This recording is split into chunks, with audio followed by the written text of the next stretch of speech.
어, 오늘 말씀은 사사기입니다. 사사기 2장 1절부터 5절 말씀입니다. 사사기 2장 1절부터 5절 말씀입니다.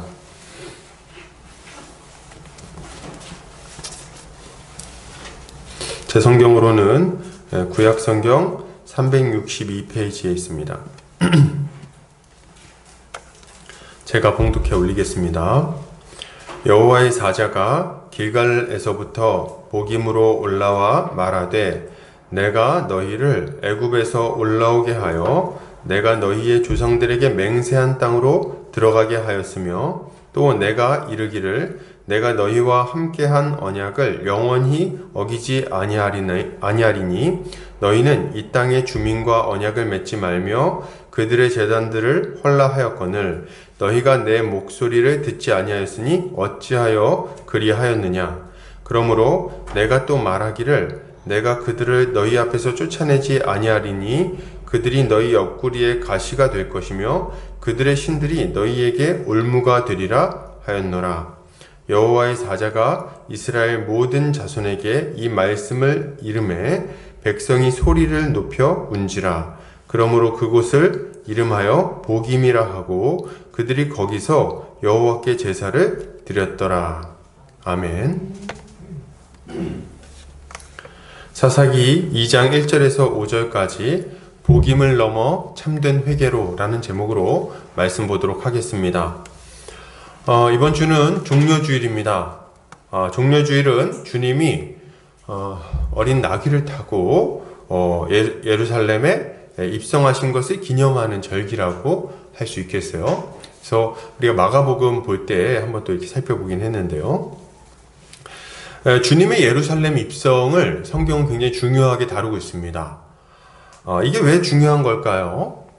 이 종려주일에 예수께서 마지막 주간이죠. 십자가에 달리시기 전 마지막 주간. 그때 이 나귀를 타고 예루살렘에 입성하신 이 사건은 주님이 평강의 왕으로서 자신의 백성을 온전히 회복시키기 위하여 예루살렘으로 들어가는 것이기 때문에 중요한 겁니다.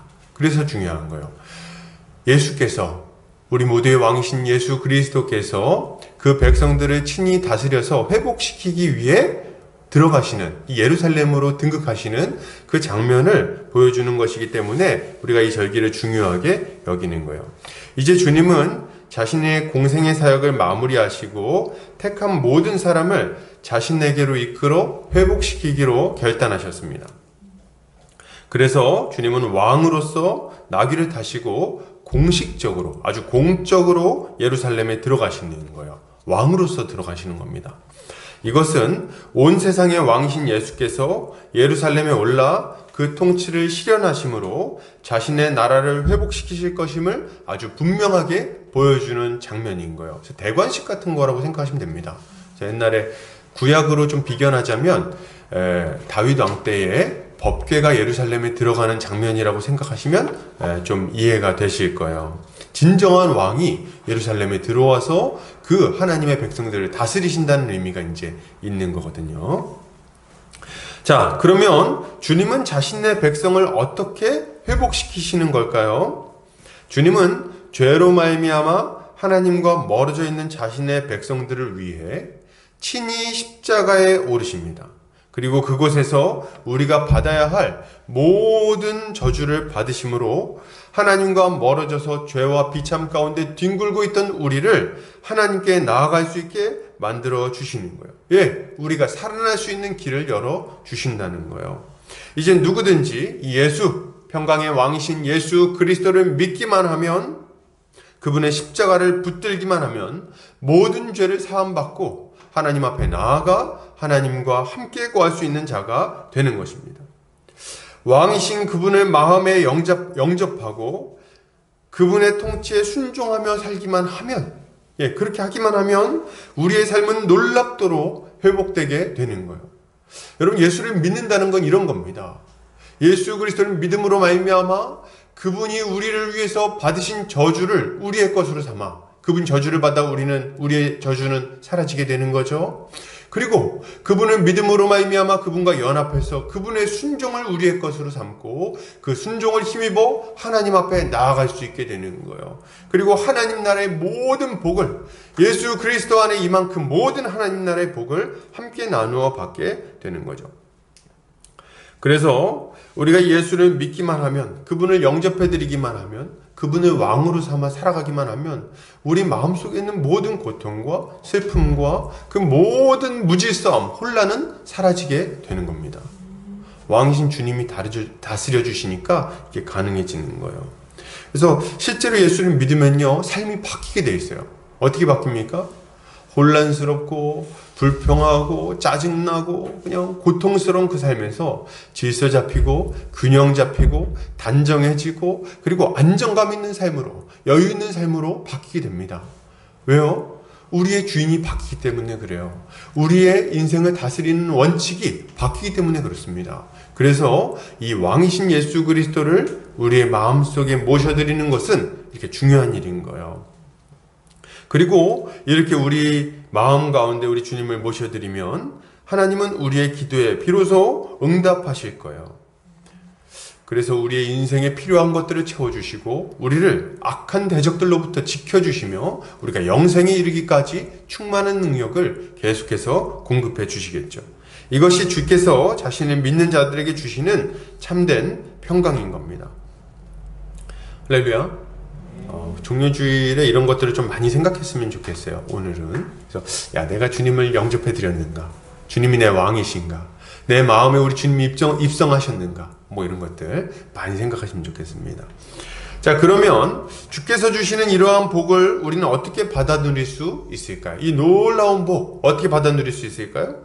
앞에서 얘기했듯이 예수님을 믿고 그분을 영접해야 됩니다. 마음속으로 모셔드려야 돼요.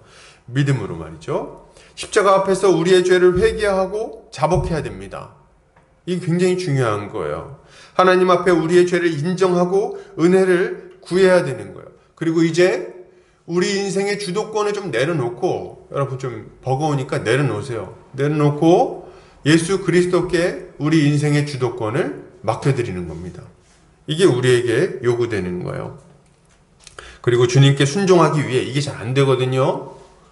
그래서 순종하기 위해서 뭐가 필요하냐면 자기 자신을 쳐서 복종시키는 것이 필요한 거예요. 이게 믿음으로 구주를 영접하는 것이라고 말할 수 있는 거죠. 그런 의미에서 여러분, 신자에게 있어서 회개와 믿음은 너무나도 중요합니다. 회개와 믿음.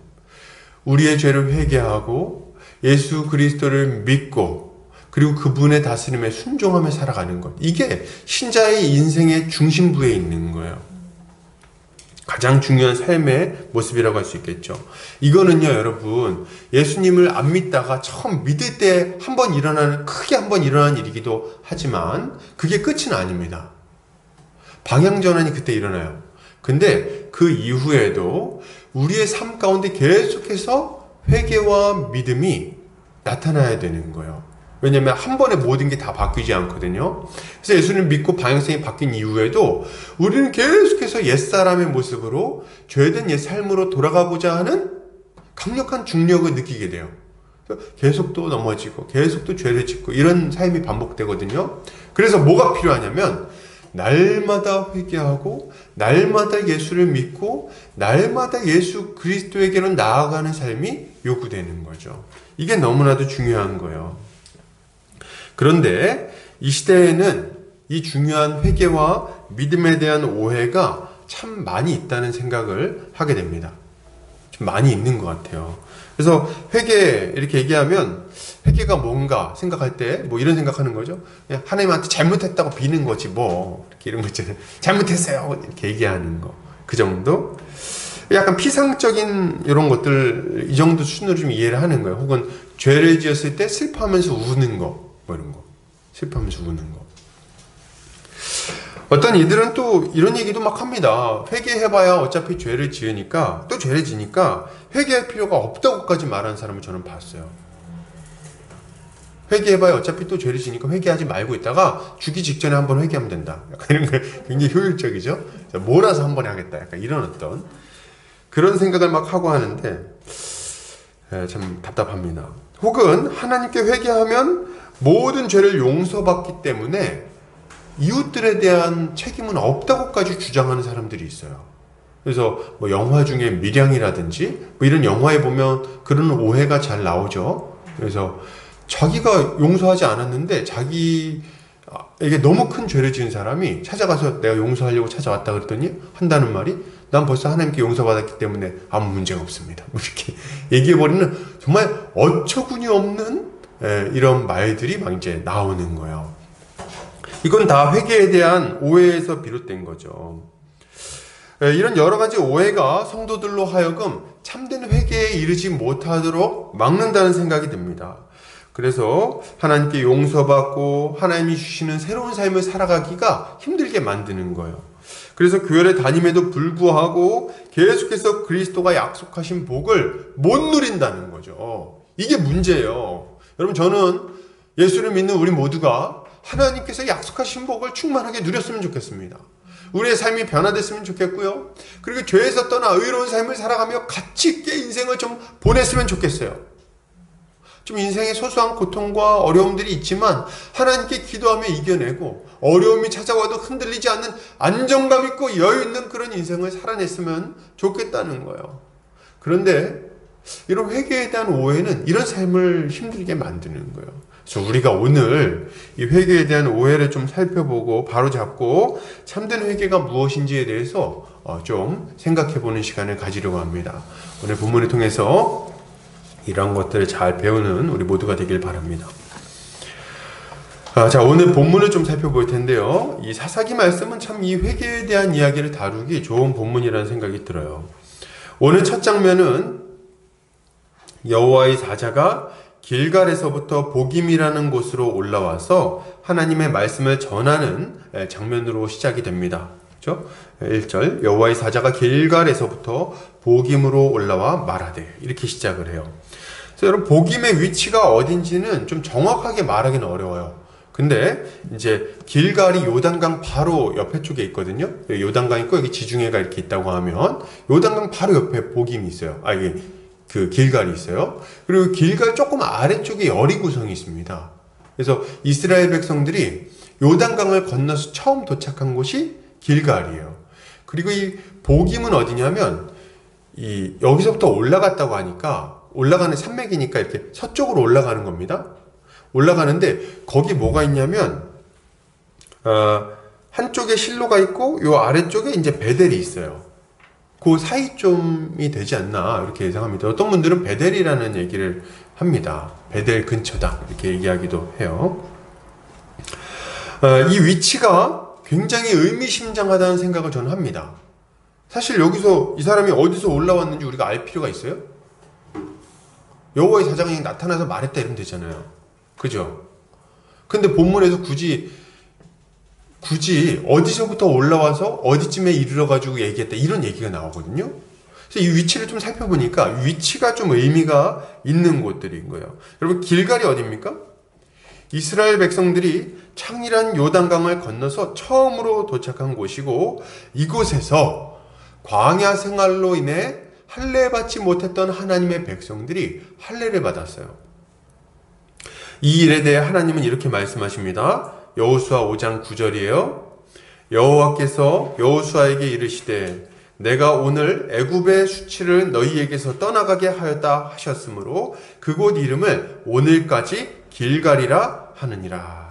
아멘. 이 길갈이라는 곳은 어디입니까? 이스라엘 백성들이 광야에서 할례받지 못했던 그 수치를 청산하고 완전히 새로운 사람으로서 하나님의 백성, 하나님의 군대로서 본격적으로 이 영적 전투를 시작한 곳이라고 말할 수 있는 곳이에요. 그래서 옛사람을 끊어버리고 이전에 이 추악한 죄악된 삶, 더러운 옛삶을 이 할례를 통해서 완전히 지워버리고 이제 새로운 시작을 하겠다고 결단했던 곳, 이 여리고성이 바로 뒤에 있기 때문에 목숨을 걸고 이 일을 했어야 되는 거거든요. 예, 목숨 걸고 자신의 옛삶을 청산해버렸던 곳이 어디냐? 바로 이 길갈이라는 곳인 거예요. 그리고 이 길갈에서부터 이 여호와의 사자가 올라와 거기서 출발해서 올라갔는데 어디로 올라갑니까? 베델이라는 곳으로 올라가는 거예요. 이 베델이 어디예요? 1장에 보니까 이 베델은 요셉 지파가 가나안 족속과 처음으로 타협한 곳이라고 말할 수 있겠어요. 이 사사기에서 그 전에 이제 기브온 거민 얘기가 뭐 있긴 하지만 굉장히 의미심장한 곳인 거예요. 요셉 지파가 이 가나안 백성과 타협하고 그와 언약을 맺고 그들을 살려주기로 결단했던 곳이 어디예요? 베델. 거기로 지금 올라가고 있는 거예요. 어떤 차이가 느껴지십니까? 하나님 앞에 목숨 걸고 이전에 옛사람을 벗어버리고 이제 하나님 앞에 충성스럽게 이 영적 전투를 수행하겠다고 결단했던 곳에서 이제 하나님 앞에 타협하고 적당히 멈추어서서 쉬운 전쟁만을 바라고 있는 그들의 모습이 현저하게 드러났던 이 베델로 올라가서 거기서 이제 그들의 현재 상태를 지적하고 있다는 거예요. 여러분, 이것은 굉장히 우리가 주목해서 볼 만한 내용인 거죠. 지금 여호와의 사자의 행보는 이스라엘 백성들이 길갈의 결단으로부터 얼마나 멀리 떠나 있는지를 선명하게 보여주고 있는 거예요. 여러분, 참된 회개는 어디서 시작됩니까? 여러분, 참된 회개는 알매서부터 시작하는 거예요. 알매서부터. 어떤 알매입니까? 내가 지금 얼마나 멀리 떠나 있는지, 하나님의 뜻에서 얼마나 멀리 있는지를 아는 것에서부터 회개가 시작되는 겁니다. 신자가 거룩의 길에서 떠나서 멸망의 길로 걸어갈 때 제일 위험한 게 뭐냐면 이 무감각과 무지예요. 무감각과 무지라는 건 무슨 말이냐면 자기가 지금 하나님을 떠나서 점점 더 죄의 길로 가고 있는데 그걸 못 느끼는 거예요. 그래서 몰라. 못 느끼니까 몰라. 그건 자기는 평범하게 살고 있다고 생각합니다. 계속해서 신앙생활을 잘하고 있다고 생각해요. 이전과 똑같다고 생각합니다. 그런데 뭐예요? 실상은 양심이 점점 더 둔해져서 죄에 예민하지 못하기 때문에 이미 멀리 떠나가고 있음에도 불구하고 모르고 있는 상태일 수 있다는 거예요. 이게 진짜 위험한 겁니다. 이게 진짜 위험한 거예요. 이런 실수를 범했던 사람이 있으니 그게 누굽니까? 바로 데마입니다. 그는 세상을 사랑해서 멀리 떠나버렸어요. 바울을 떠나서 멀리 세상으로 나가버렸습니다. 처음부터 나갔을까요? 아니요. 조금씩 떠나가게 되는 거예요. 여러분, 우리는 이런 경우를 종종 보게 됩니다. 처음에는 주를 위해 인생을 들이며 열심히 사는 사람이었어요. 아주 충성스럽게 하나님 앞에 선교사로 헌신하겠다고 막 서원도 하고 막 이랬던 사람이에요. 찬양 집회 가서 열심히 살려고 했던 거죠. 근데 어느 순간 보면은 큰 죄에 빠져서 하나님을 그냥 통째로 버리는 경우들이 막 있습니다. 여러분, 우리 신앙생활 어렸을 때 같이 했던 분들 한번 생각해 보세요. 다 잘하고 계신가요? 여러분 주변에 다 교회 잘 다니고 있어요? 만약 그러고 있다면 정말 감사한 일인데 저는 그렇지 않았어요. 제 주변에 정말 어렸을 때 제가 신앙생활 똑바로 안 할 때 열심히 했던 친구들 그리고 막 대학생 때 제가 막 어떻게 저렇게 신앙생활 할까 했던 그런 친구들, 그런 선배들, 교회를 떠난 분들이 많이 있습니다. 근데 여러분, 우리는 이제 어느 날 보니까 이렇게 느끼는 거예요. 어떻게 갑자기 교회를 떠나지? 어떻게 갑자기 신앙을 잃어버렸지? 이런 느낌을 받는데, 실상 옆에서 우리가 만약 그 과정을 잘 지켜봤다면 알 수 있는 게 있어요. 뭡니까? 어느 날 갑자기 떠난 것은 아니다. 어느 날 갑자기 신앙을 버린 것은 아니다. 여러분, 이걸 금방 알 수 있습니다. 처음에는 말씀을 잘 듣지 않고 기도를 잘 하지 않는 것으로 시작했겠죠. 기도 시간이 좀 줄고 말씀을 좀 잘 안 보고 예배 때 좀 집중 못하고 약간 이런 거. 근데 이게 있잖아요. 굉장히 공통된 점이에요. 점점 굉장히 이 신앙을 잃어버리고 믿음을 잃어버리고 세상으로 막 나가는 사람들이 딱 보이는 첫 번째 특징이 뭐냐면 예배를 힘들어해요. 그래서 딱 목사한테 하는 말이 뭐냐면, 목사님 설교 말씀이 귀에 안 들어요. 이게 거의 공통되게 하는 말입니다. 그러니까 어떤 이 신앙이 바로미터 같은 거예요. 그래서 거기서부터 점점 떠나가는 거죠. 점점. 그래서 그런 어떤 상황이 됐으면 민감하게 깨어서 내가 지금 뭔가 이상한데? 이런 느낌을 받아야 되는 거죠. 기도 시간이 줄고 예배에 집중을 못하게 되고 그러면서 조금씩 자잘한 죄와 타협하게 됩니다. 자잘한 죄와 타협하게 돼요. 처음에는 조그마한 거짓말, 혹은 기분 나빴을 때 좀 화내는 거, 그리고 누군가에 대해서 험담하는 거라든지, 혹은 뒷담화하는 거, 그죠? 그리고 욕도 조금씩 하고 말이죠. 자기도 모르게 가랑비에 옷 젖듯이 죄에 젖어들게 되는 겁니다. 처음부터 누가 막 예수가 어딨어요? 이렇게 하는 사람이 어딨어요? 그런 사람 없습니다. 그런 사람 없어요. 대부분은 조그마한 죄에서 시작하는 거예요. 그러다가 이 죄가 점점 심각해지고 굳어지고 마음은 완악해지고 그런 가운데 누가 지적하면 그걸 튕겨내고 거절하고 그렇게 하다가 어느 날 주님을 떠나게 되는 거죠. 여러분, 이스라엘 백성들이 처음부터 하나님을 떠난 게 여러분 아니라는 걸 아셔야 돼요. 긴 시간 전투를 벌이고 있습니다. 이들은 이 가나안 땅에서 전투가 길어지고 있어요. 그 긴 전투를 벌이다가 조금씩 마음이 좀 굳어지고 그러다가 떠나게 된 거예요. 전투도 힘들고 다치는 사람도 생기고 죽는 사람도 생기고 그러니까 뭐 그렇게까지 치열하게 싸워, 어느 정도 확보했는데, 그러면서 점점 마음이 굳어지게 된 거예요. 우리는 어느 유명한 목사님들이 넘어졌다는 소식을 듣습니다. 마찬가지죠. 여러분, 우리는 그런 분들 막 소식을 들으면 어휴, 저런 인간이 어떻게 목사라고 저렇게 저기 서 있어? 이런 생각을 막 하죠. 저도 그런 비난을 막 했던 게 생각이 납니다. 그런데 말이죠, 처음부터 그렇게 악한 사람이었다고 생각하면 안 돼요. 처음부터 그렇게 끔찍한 죄를 지을 거라고 결단하고 목회이길 온 사람들이라고 생각하면 안 된다는 거죠. 처음에는 자기 인생을 주님께 드리려고 마음먹었던 사람들이에요. 그죠? 결단하고 충성되게 살려고 아골골짝 빈들에도 주님 명하시면 제가 가겠습니다 하고 온 사람들이라는 거예요. 진짜 먹고 살기 힘든 상황에 이 단칸방에 살면서 반지하에서 교회를 이제 시작한 그런 분들도 많이 있으신 거예요. 그런데 조금씩 무너져간 겁니다. 조금씩 무너져간 거예요. 문제는 뭡니까? 제일 안타까운 점은 그렇게 조금씩 무너져갔는데도 불구하고 자기가 무너지고 있다는 것을 알지 못했다는 거예요. 그게 제일 무서운 일이고 가장 안타까운 일인 거죠.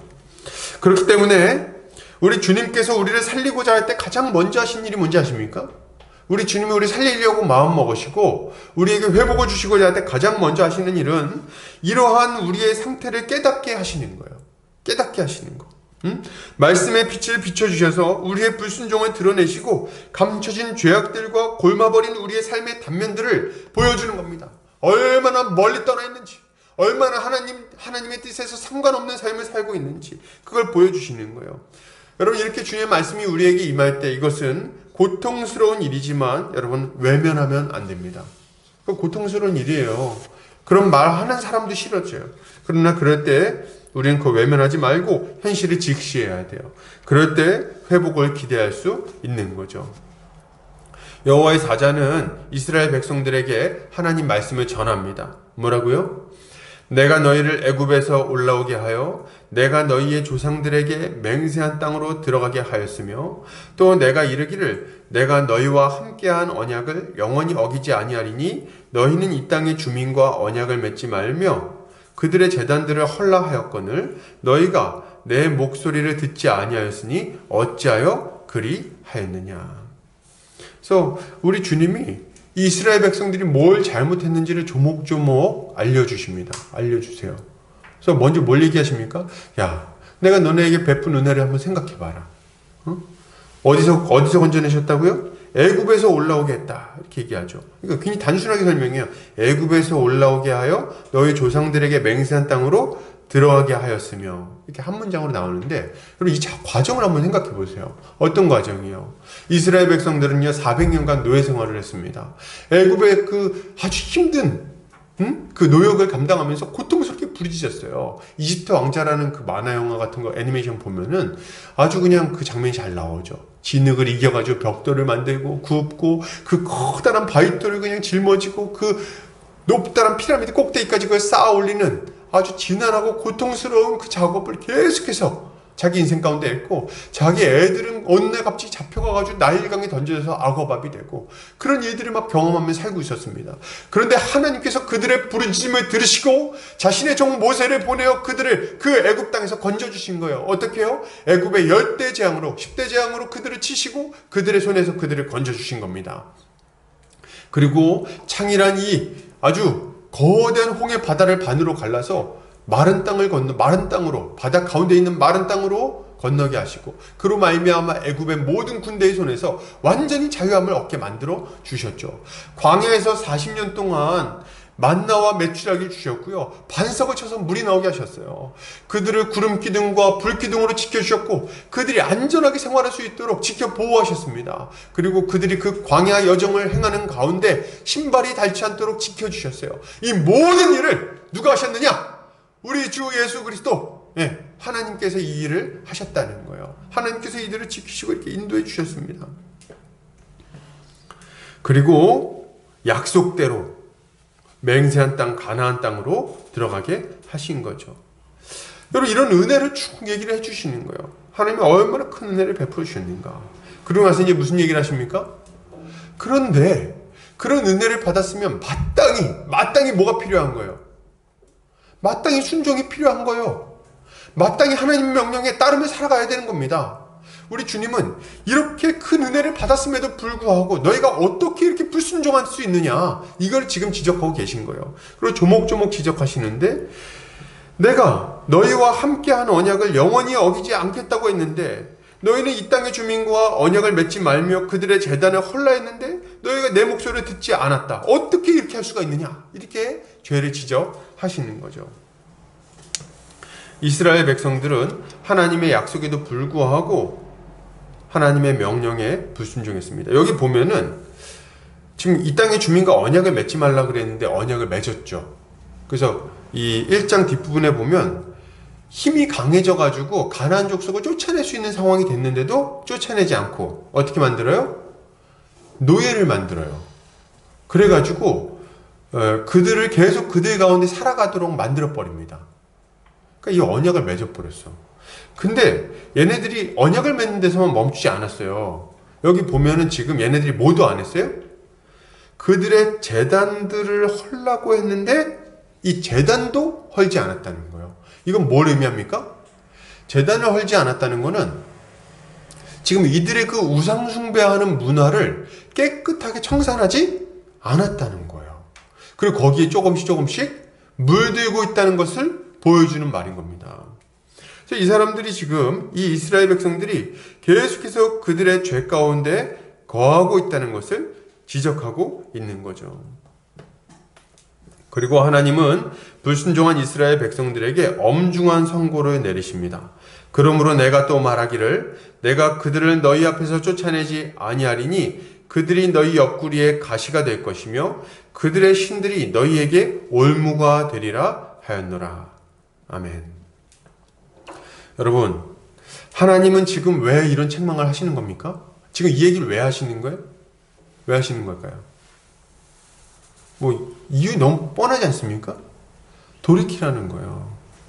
너네가 지금 뭘 잘못했는지 좀 알고 돌이키라는 거예요. 하나님께서 지금 무리한 요구를 하시는 겁니까? 아니요. 너무나도 합당한 요구를 하시는 거예요. 너무나도 마땅한 요구를 하시는 겁니다. 여기는 어떤 핑계적 요소가 들어갈 수가 없어요.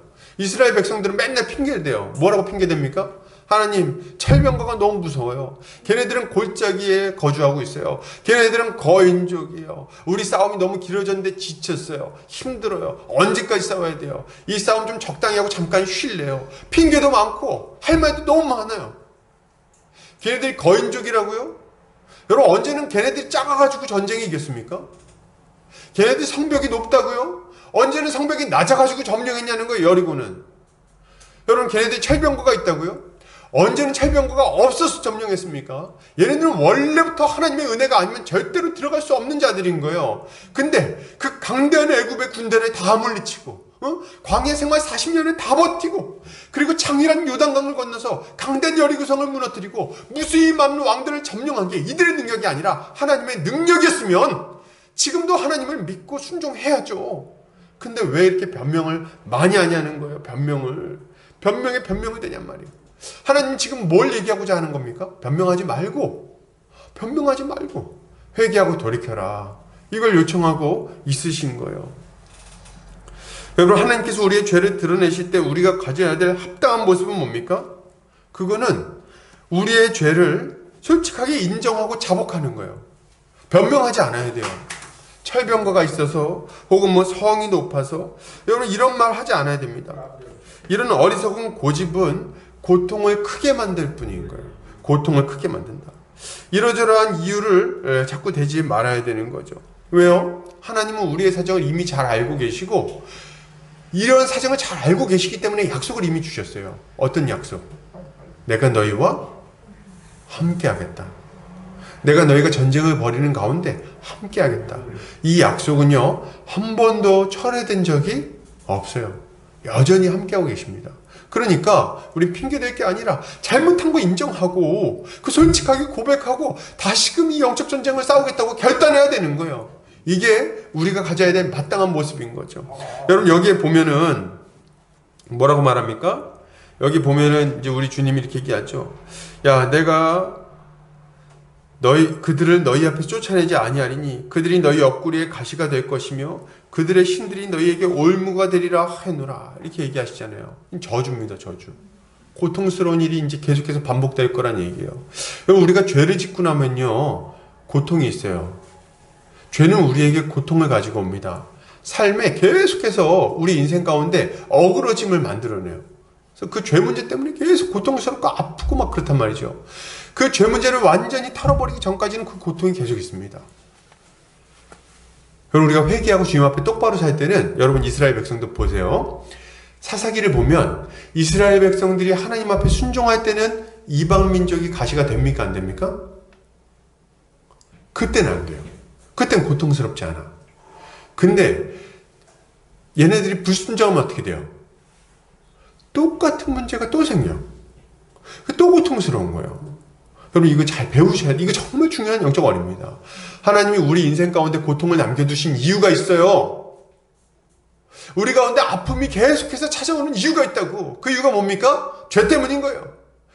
죄로 인해서 우리가 하나님의 뜻에서 벗어날 때 우리 주님은 이 고통을 통해서 우리를 깨우치시는 겁니다. 이방 민족의 역할이 그런 거예요. 이스라엘 민족이 하나님 앞에 불순종할 때 그들을 찔러서 그들이 하나님 앞에 다시금 돌이키도록 만드는 것. 이게 가시와 올무의 역할인 거예요. 예. 우리 인생에도 죄로 말미암은 고통이 있어요. 왜 그런 것들이 남아있습니까? 한 번에 싹 없애버리고 다시는 그런 고통 안 당하게 해주시면 좋을 것 같은데 왜 그런 고통이 남아있죠? 왜 가난이 갑자기 또 찾아오고 왜 부부싸움을 또 하게 되고 왜 또 부모 자식 간에 문제가 생기고 왜 몸은 또 아프게 되냔 말이에요. 왜 그렇습니까? 왜? 한 번에 그냥 완전히 문제 해결해 주시고 다시는 그 문제가 발발하지 않게 해주시면 좋은 거 아니에요? 안 좋다 이거지. 왜 안 좋아? 왜 안 좋냐면, 여러분, 왜 안 좋냐면, 그러면 또다시 죄에 넘어졌을 때 돌이키질 않아요.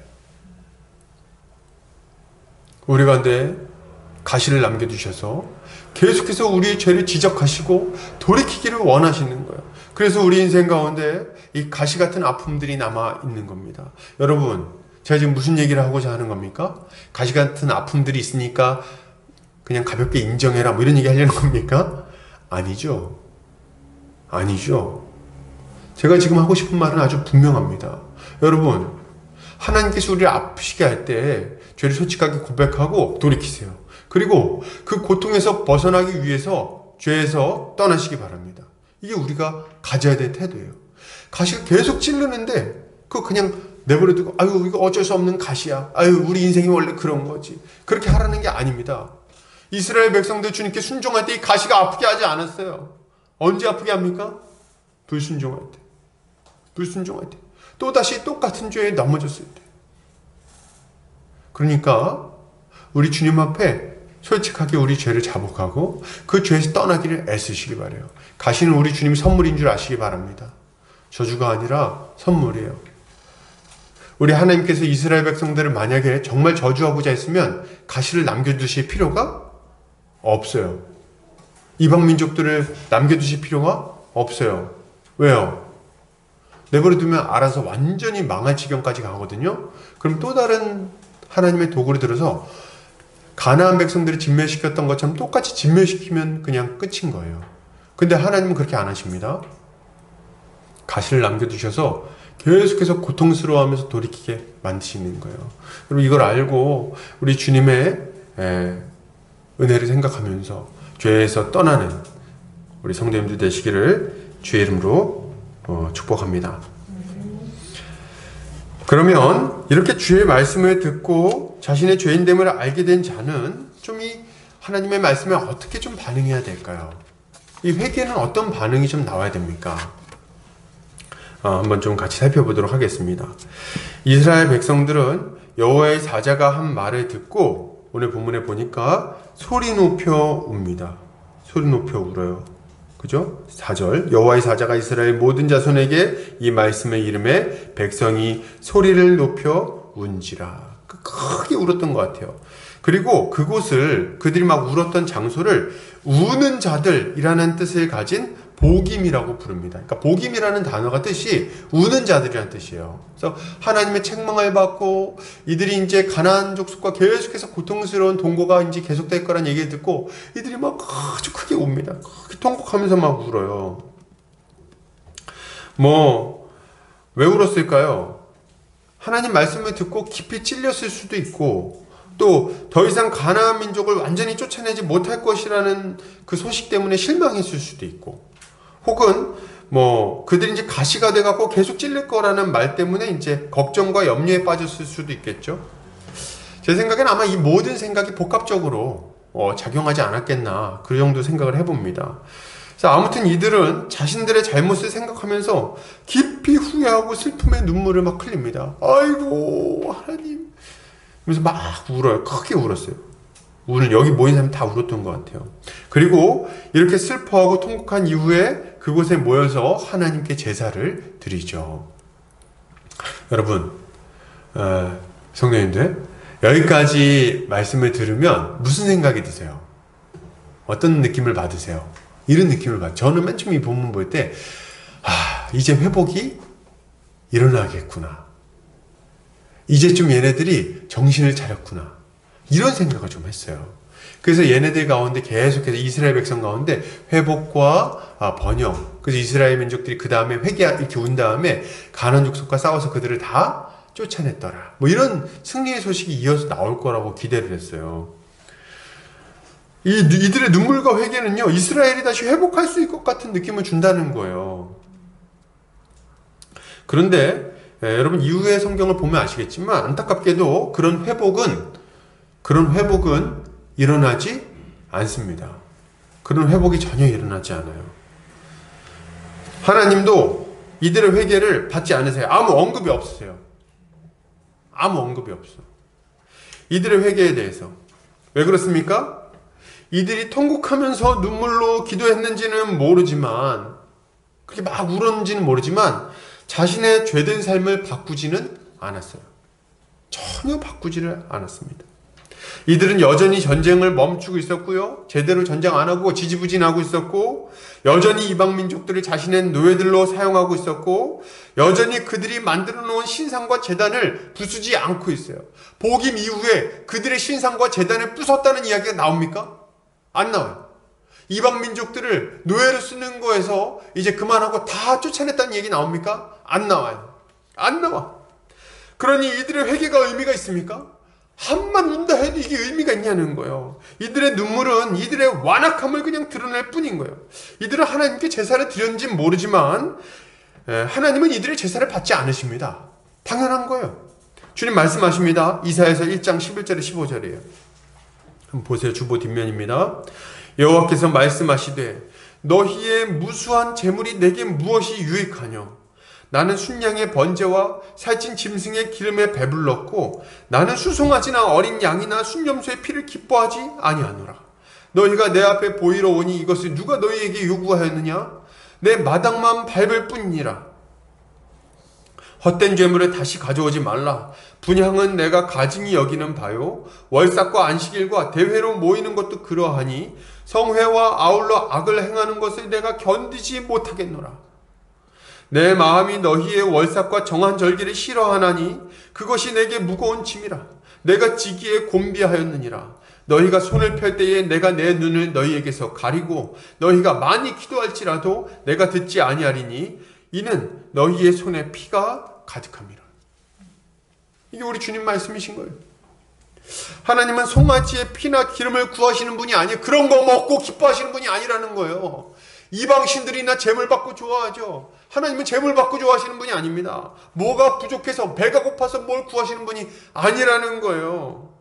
죄 가운데 여전히 거하면서 드려지는 재물은 도리어 하나님의 진노를 살 뿐입니다.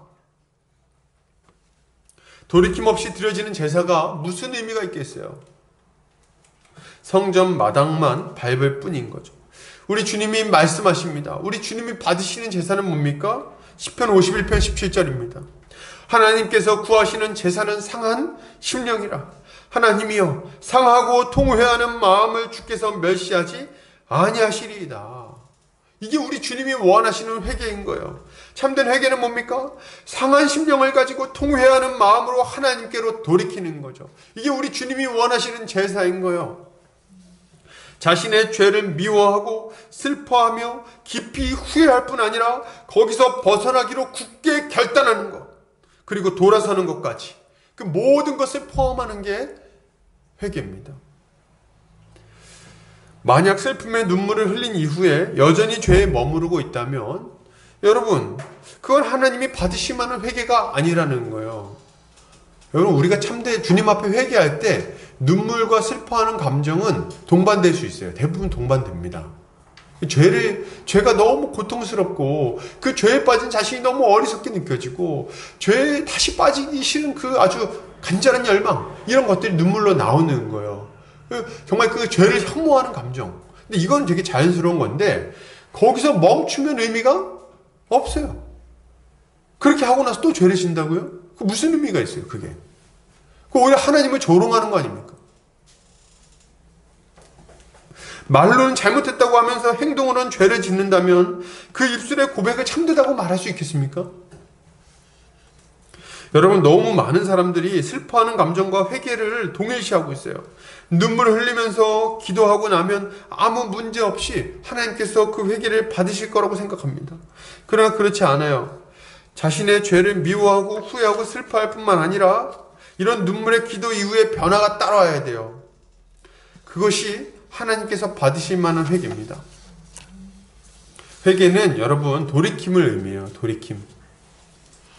죄악의 길로 향하던 발걸음을 멈추고 하나님께로 돌이키는 것, 방향전환을 하는 것, 하나님께 돌아오는 것이 회개인 거죠. 그러니 죄의 길에 서가지고 암만 입으로 잘못했다고 말을 한들 그게 무슨 의미가 있겠어요? 그게 무슨 의미가 있겠어요? 계속해서 하나님을 떠나서 멀어지면서 잘못했어요, 하나님 잘못했어요, 계속 그 길로 가면 이게 무슨 의미가 있습니까? 놀리는 겁니까? 그러므로 여러분, 사랑하는 우리 형제 자매님들, 몇 방울 눈물을 흘렸으니까 끝이라고 생각하지 않으시기 바랍니다. 정말 하나님 앞에 고통스러운 회개의 눈물을 흘리셨나요? 그러면 고통스러운 결단을 하고 고통스럽게 자신의 그 죄된 습관에 쳐서 복종시키는 순종을 하시기를 바랍니다. 죄에 머물러 있지 마세요. 주님은 눈물이 아니라 돌이킴을 원하세요. 주님은 재물이 아니라 쇄신을 원하십니다. 얼마나 많은 사람들이 가증한 죄에 머물러 살면서도 눈물로 기도합니까? 얼마나 많은 사람들이 눈물로 기도하면서 이기적인 인생을 그대로 살아가냐는 거예요. 하나님을 고통스럽게 하고 다른 사람들에게도 계속해서 고통을 주면서 그러면서도 여전히 자신을 괜찮은 기독교인이라고 생각하는 악한 자들이 얼마나 많이 있냐는 거예요. 주님은 이런 회개 안 받으십니다. 여러분, 옛날에 영화 중에 투캅스라는 영화가 있어요. 혹시 아시나요? 안성기 씨하고 박중훈 씨 나왔던 영화예요.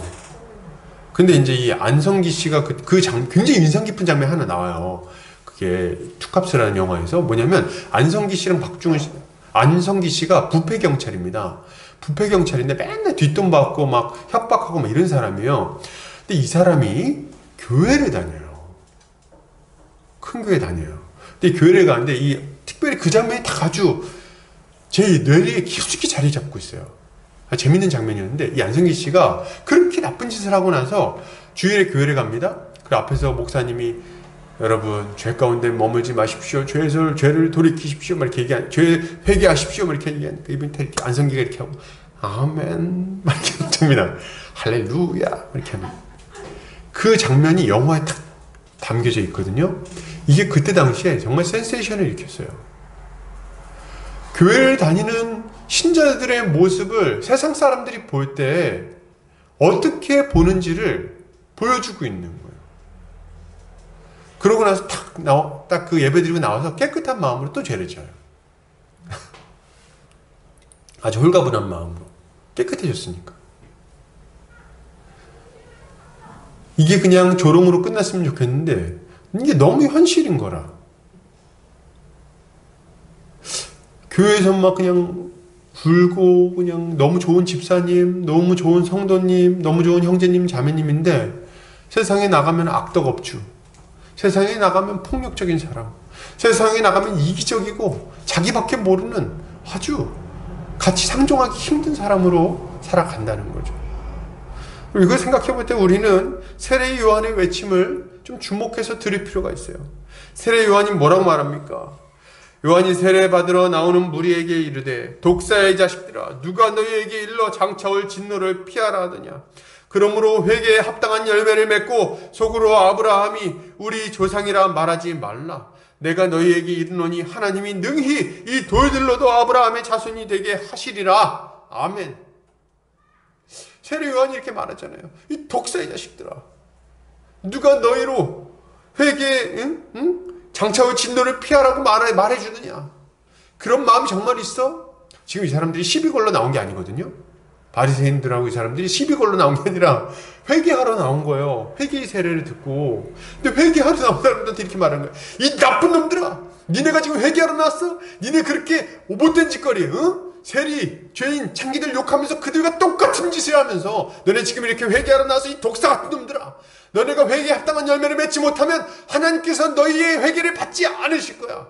아브라함의 자손들이라고, 하나님의 백성이라고, 기독교인이라고 웃기지 마. 하나님이 돌들로도 너희 같은 것들 만들 수 있어. 이렇게 막 요청하고 있다는 거예요. 여러분, 하나님은요 만홀히 여김을 받지 않으세요. 우습게 여김을 받지 않는다는 거예요. 하나님을 속일 수 있다고요? 누가 하나님을 속일 수 있겠어요? 정말 하나님 속일 수 있다면 좋겠어요. 아니 안 좋죠. 아니, 하나님 속일 수 있다면 그럼 우리가 막 잘못한 거 적당히 막 그냥 감춰가면서 뭐 할지 모르겠어. 못 속인다고. 하나님의 그 불꽃 같은 눈앞에서 우리의 죄를 누가 숨길 수 있겠습니까? 아무도 없는 곳에서 저지른 범죄도 우리 주님은 너무나도 다 명백하게 명확하게 다 지켜보고 계신 거예요. 그러므로 우리는 가식적이고 형식적인 회개를 멈춰야 됩니다. 이거는 우리의 영혼이 죽어가고 있다는 증거예요. 여러분 회개하시기 바랍니다. 여러분 죄에서 돌이키시기 바랍니다. 회개에 합당한 열매를 맺어야 되겠어요. 지금의 그 죄악된 삶에서 떠나서 하나님을 기쁘시게 하는 자리로 나오시기 바랍니다. 우리 주님이 약속하세요. 뭐라고 약속하십니까?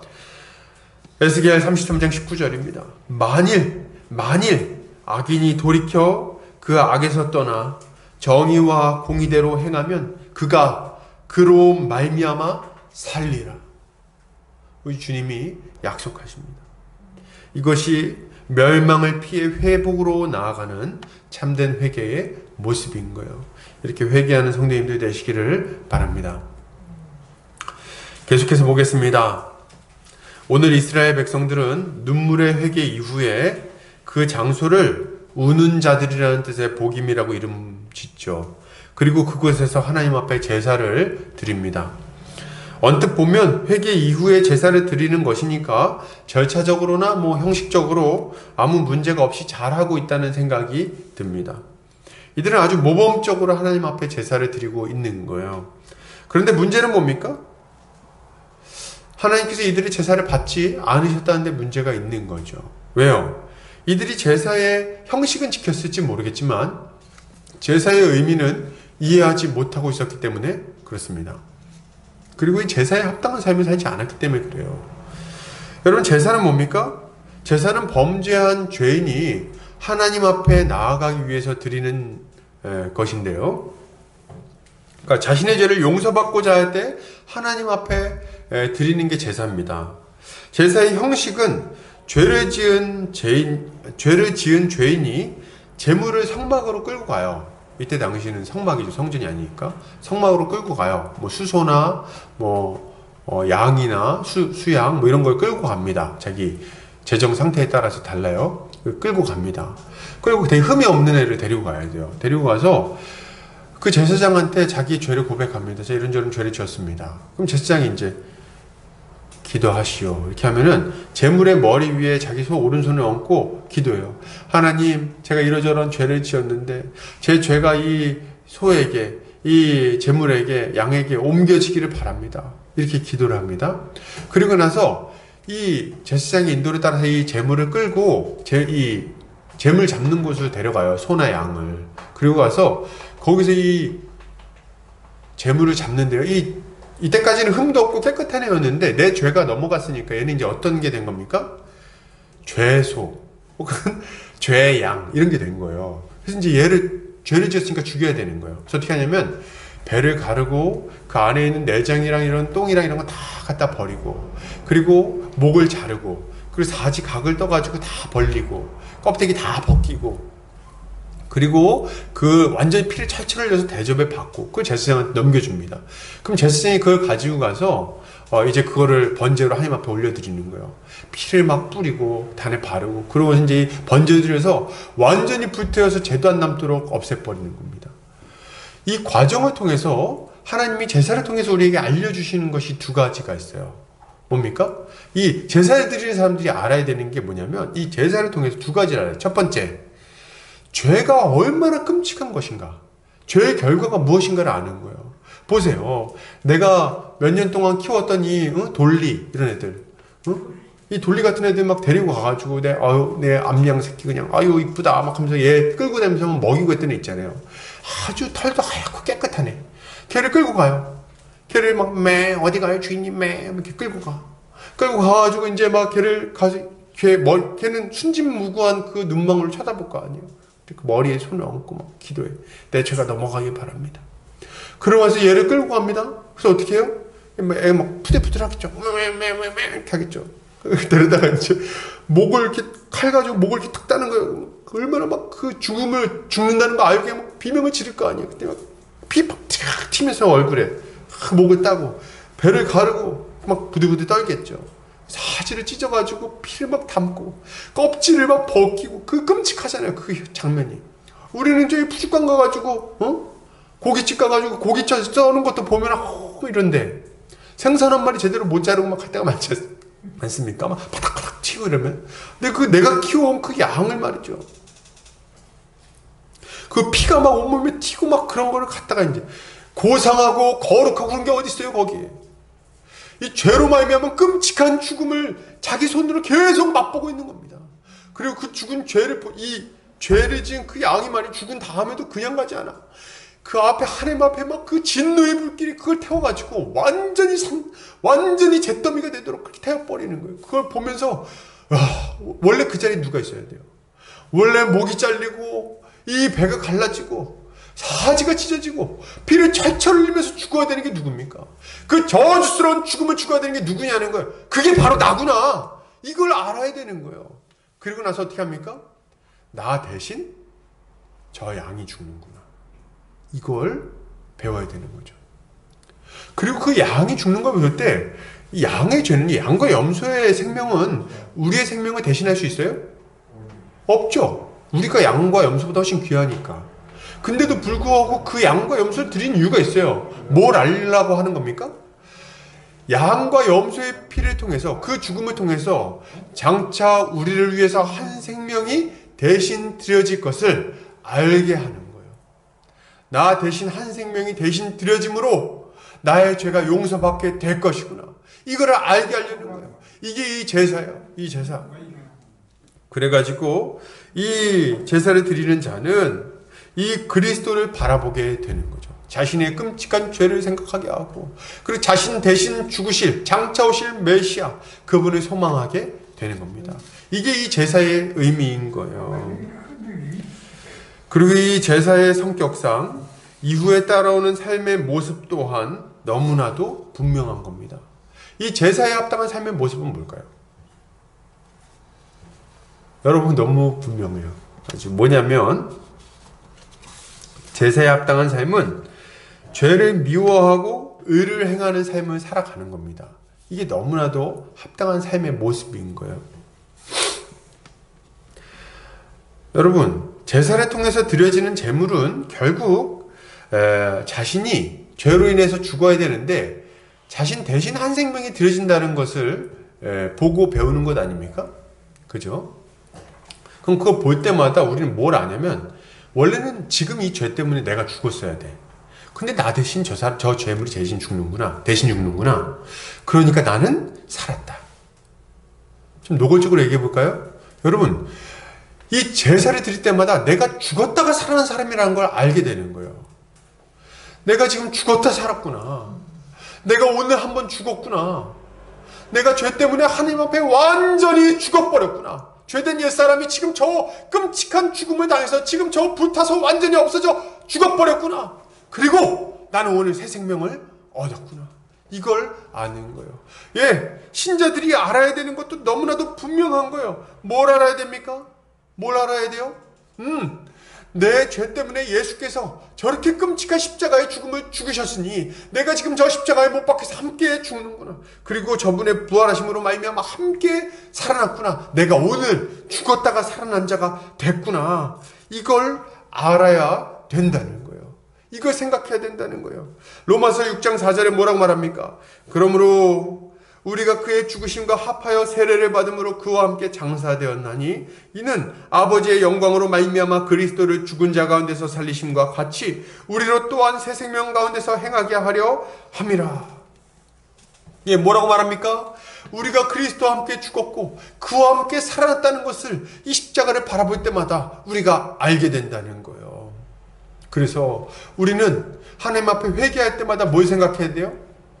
예수님의 십자가로 말미암아 죽었다 살아난 자가 됐구나. 나는 오늘 새 사람이 됐구나. 죽었다 살아났구나.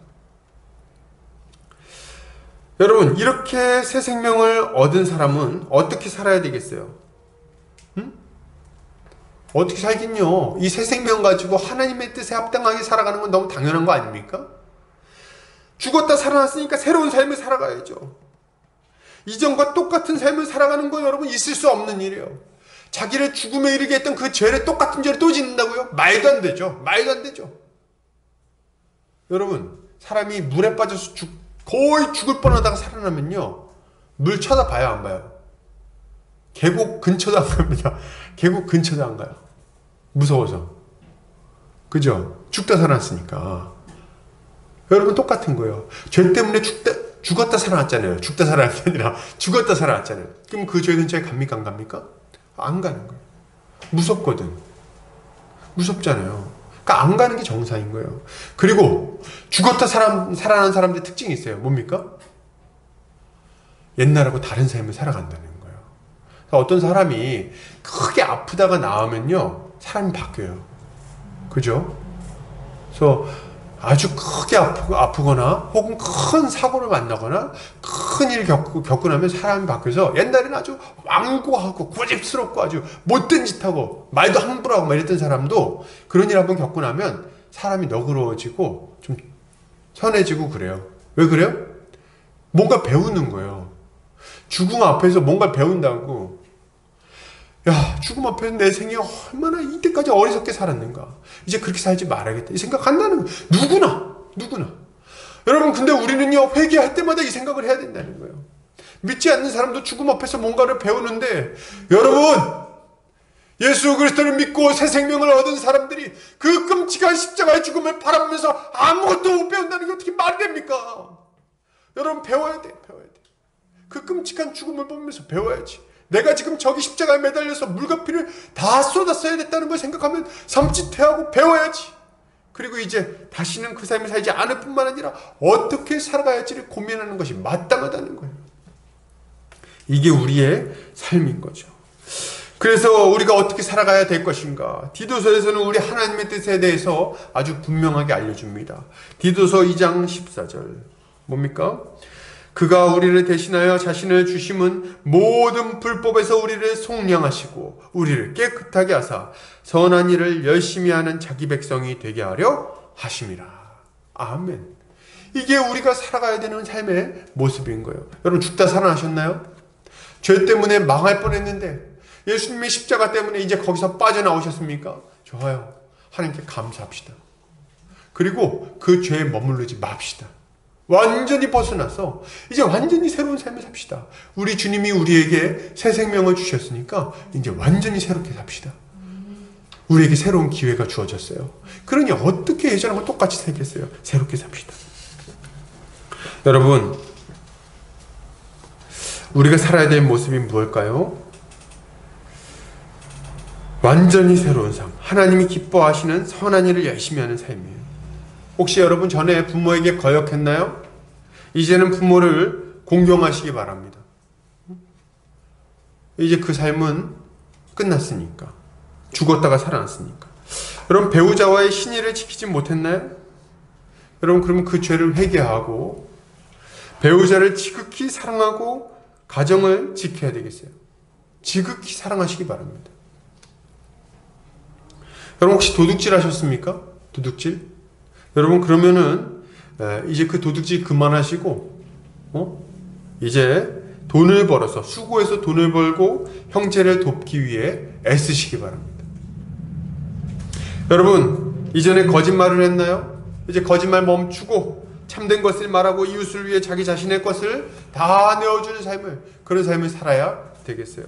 이것이 회개를 통해 죽었다가 살아난 자들이 마땅히 가져야 될 삶의 모습인 것입니다. 이렇게 살아가는 우리 성도님들 되시기를 주의 이름으로 축복합니다.